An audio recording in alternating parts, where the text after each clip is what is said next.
ప్రియమైన ఆత్మ బంధువులారా, ఒకసారి మహాస్వామి వారి దగ్గరికి ఒక జ్యోతిష్య పండితుడు వచ్చాడు. స్వామి, నేను ఏం కలిసి రావట్లేదు, ఏం చెప్పాలన్నా ఏం అర్థం కావట్లేదు, ఎవరు రావటం లేదు, మరి ఇంత పాండిత్యం ఉండి నేను ఏం చేయలేకపోతున్నాను ఎందుకు అని అడిగాడు. స్వామివారు ఒకసారి కళ్ళు మూసుకొని, ఆయన నువ్వు చెప్పే విధానం మార్చాలి.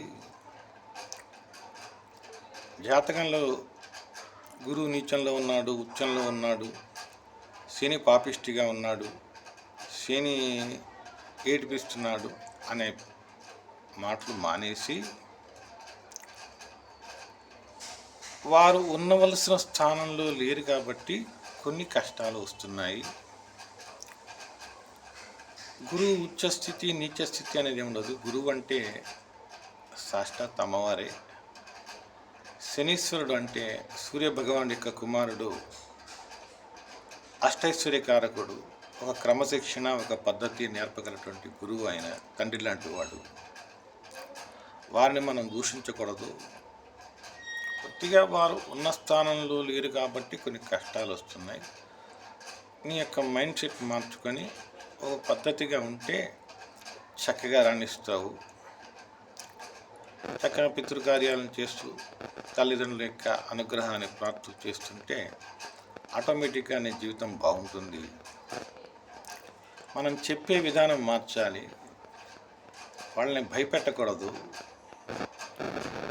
శని భగవానుడు అంటే ఉత్తముడు ఇంకొకటి లేరు ఆయన. అలాగే గురువు యొక్క బలం మన కదలికలకి వాటికి అన్నిటికి కూడా ఆ గురువు యొక్క బలమే, అది సాక్షాత్ అమ్మవారే. ఆ శనీశ్వరుడు సూర్య భగవానుడి కుమారుడు కాబట్టి ఆయన ఈశ్వర సమానము. వారిని మనం దూషించకూడదు, ఆరాధించాలి, సౌమ్యంగా మాట్లాడాలి. జాతకుడు చెప్పిన వాడికి భయపెట్టకుండా కాస్త వారు ఉన్న స్థానాలు లేక కొద్దిగా పక్క స్థానం వల్ల వచ్చింది, నెమ్మదిగా మార్పు వస్తుంది. చక్కగా మంచి మాటలు చెప్పి వారికి ధైర్యాన్ని ఇచ్చి ఉత్సాహాన్ని ఇచ్చి పంపించాలి తప్ప వారిని ఏదో భయపెట్టి చేస్తే నీకు కలిసి రాదు. నాకు చాలా బాగా నచ్చింది ఈ విషయం. మాట్లాడే విధానం పాజిటివ్ థింకింగ్లో ఉండాలి. ప్రతి వాళ్ళని ప్రసన్నం చేసుకున్నట్టుగా ఉండాలి తప్ప వచ్చిన వాడిని ఏదో భయపెట్టేసి ఆ హోమాలు చేయండి, అది కలిసి వస్తుంది, వాడు పాపి వీడి పాపి అంటూ మాట్లాడక తగ్గిస్తే అందరికీ సద్భావనలు, మంచి ఆలోచనలు కలుగుతాయి.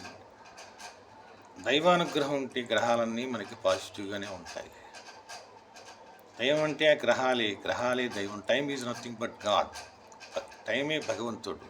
టైంని సద్వినియోగం చేసుకుంటే చాలా చక్కగా ఉంటుంది. మనం మాట్లాడే విధానం మార్చుకుంటే తప్పకుండా జీవితం బాగుంటుంది. చెప్పే విధానం మార్చాలి. నాకు చాలా బాగా నచ్చింది ఫ్రెండ్స్. ఉన్నాయి జాతకాలు, గ్రహాలు ఉన్నాయి. వాటిని సౌమ్యంగా మనం ప్రసన్నం చేసుకోవాలి, ఆరాధించాలి. ఇది నాకు తెలిసిన చిన్న విషయము. మహాగురువులు చెప్పినటువంటి అద్భుత విషయం. ఈ గ్రహాలు, జాతకాలు నమ్మండి, దైవాన్ని నమ్మండి, ఎవరిని దూషించకండి. అన్ని గ్రహాలు మంచివే, పాపగ్రహాలు ఏవీ లేవు మన యొక్క భావనలో ఉంటుందని నాకు తెలిసింది.